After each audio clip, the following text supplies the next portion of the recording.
Saya Rina Nesmanta, saya siap untuk kebangkitan ekonomi milenial Sumatera Barat.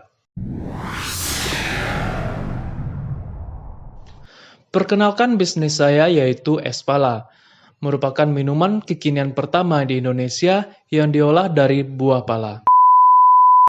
Kita flashback dulu ke masa pra-penjajahan ratusan tahun yang lalu pada abad ke-16, di mana pada abad ini harga buah pala itu jauh lebih mahal daripada emas. Sementara sekarang kita lihat harga emas jauh di atas harga pala.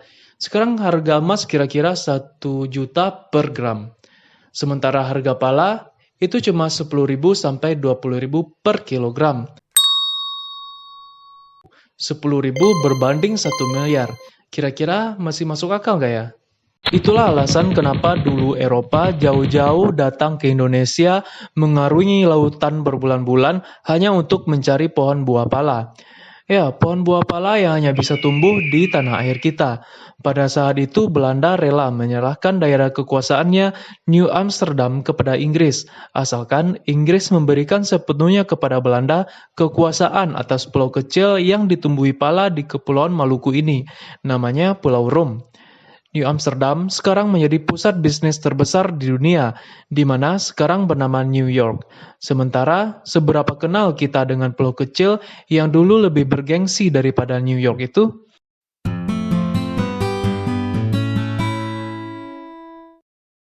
Sekarang saatnya bangun dari mimpi, dan saatnya sekarang giliran kita, anak muda Indonesia, khususnya anak muda Sumatera Barat, untuk membangkit batang tarandam. Kita bisa kembali membawa kejayaan potensi sumber daya alam kita dan gunakan sepenuhnya untuk kesejahteraan bangsa kita sendiri. Kami memulainya dengan es pala.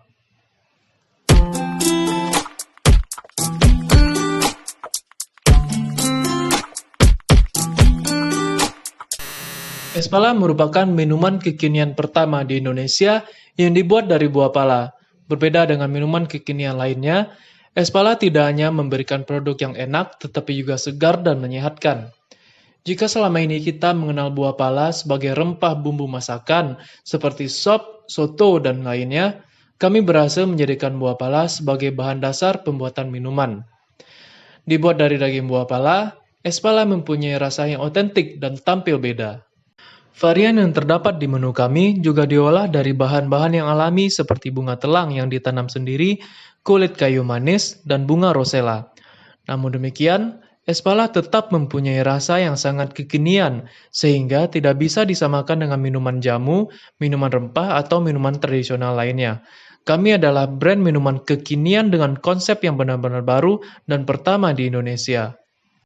Dalam bisnis es pala ini, ada 3 permasalahan yang menjadi fokus utama kami. Pertama, itu tentang sosial ekonomi masyarakat serta lingkungan. Pala memang menjadi salah satu komoditi ekspor Indonesia, namun pada kenyataannya belum mampu meningkatkan kesejahteraan para petani pala itu sendiri. Fakta yang saya temukan di lapangan, banyak area perkebunan pala yang beralih menjadi kebun sawit. Jika hal ini dibiarkan, lama-kelamaan anak cucu kita bisa jadi tidak mengenal apa yang namanya buah pala. Selanjutnya mengenai aspek kesehatan. Minuman kekinian yang menjadi tren dan mulai menjadi gaya hidup cenderung sulit untuk ditinggalkan.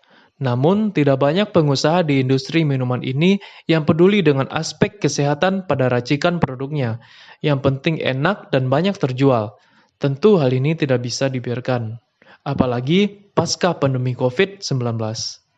Yang ketiga tentang identitas bangsa.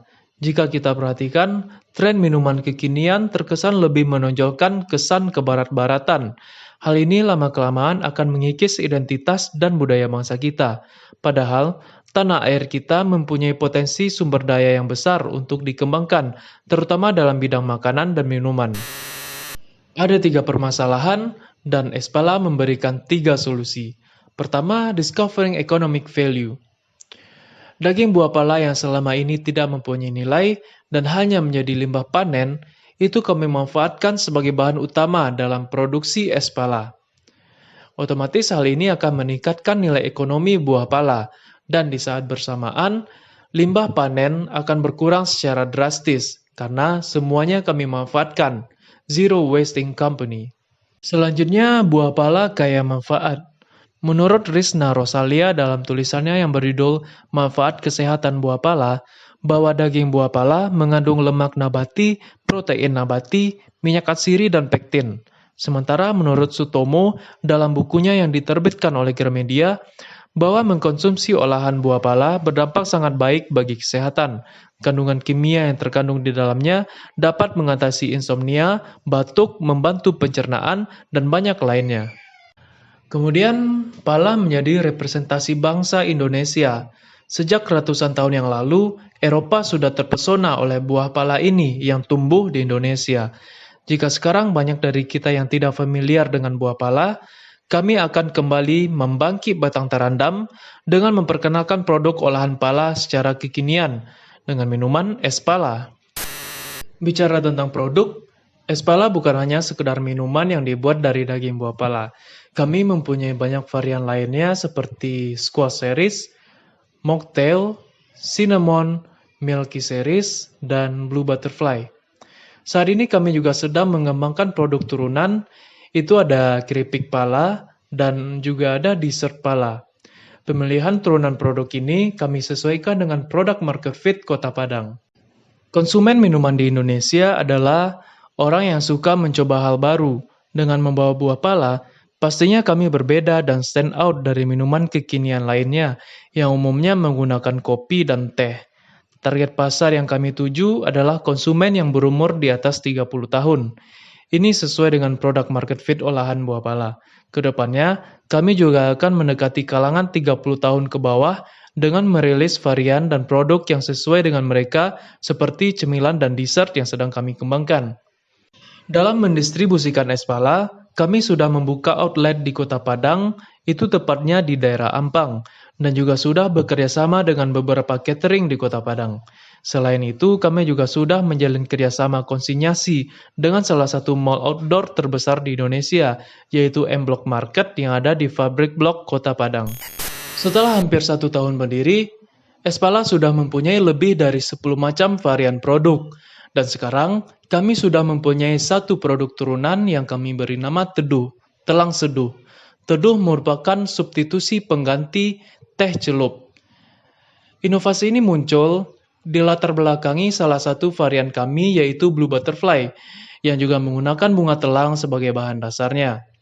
Jika selama ini kita hanya menyeduh daun teh, sekarang saatnya kita naik kelas dengan menyeduh bunga telang melalui teduh. Es pala masuk dalam kategori minuman grab and go, di mana pemain dalam industri ini sudah cukup banyak dikenal seperti Chocolate Changer, The Seruput, dan ST Indonesia. Untuk area Padang sendiri, bahkan pemain besar sudah mulai masuk, yaitu Kopi Kenangan. Dari sekian banyak kompetitor, tidak ada satupun yang menggunakan bahan buah pala. Karena memang es pala merupakan minuman kekinian pertama di Indonesia yang dibuat dari buah pala. Umumnya para kompetitor hanya menggunakan kopi, teh, dan coklat. Tentu ini akan menjadi keunggulan kompetitif dan diferensiasi yang kuat bagi es pala. Es pala akan menjadi representasi Indonesia dalam industri minuman. Jika dulu Indonesia dikenal dengan buah pala sebagai komoditi dan bahan mentah, kami akan kembali memperkenalkan buah pala sebagai produk olahan minuman. Dalam 5 tahun ke depan, ditargetkan es pala akan dapat dikenal secara nasional dan dipasarkan secara nasional. Dan 5 tahun setelahnya, kami akan menargetkan pasar internasional.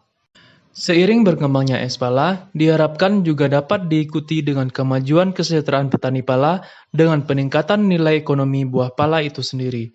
Hal ini akan diikuti dengan kembali meluasnya area perkebunan pala. Perlu dicatat bahwa umur pohon pala bisa mencapai puluhan bahkan ratusan tahun, di mana harusnya ini menjadi tempat menggantungkan kehidupan dalam jangka panjang, baik itu bagi petani maupun industri yang mengolah buah pala. Jadi, dalam jangka panjang, bisnis es pala ini tidak hanya akan bergerak di industri minuman saja, tetapi juga dapat mengambil potensi bisnis dari hulu sampai hilir. Jika dengan memakai limbah panen saja sudah bisa tumbuh, otomatis dengan memanfaatkan biji dan fuli, bisnis akan berkembang jauh lebih luas. Sekian dari saya, semoga es pala semakin berkembang untuk dapat membangkit batang terandam dan membawa banyak manfaat untuk para petani pala di Indonesia dan khususnya di Sumatera Barat. Have a nice drink!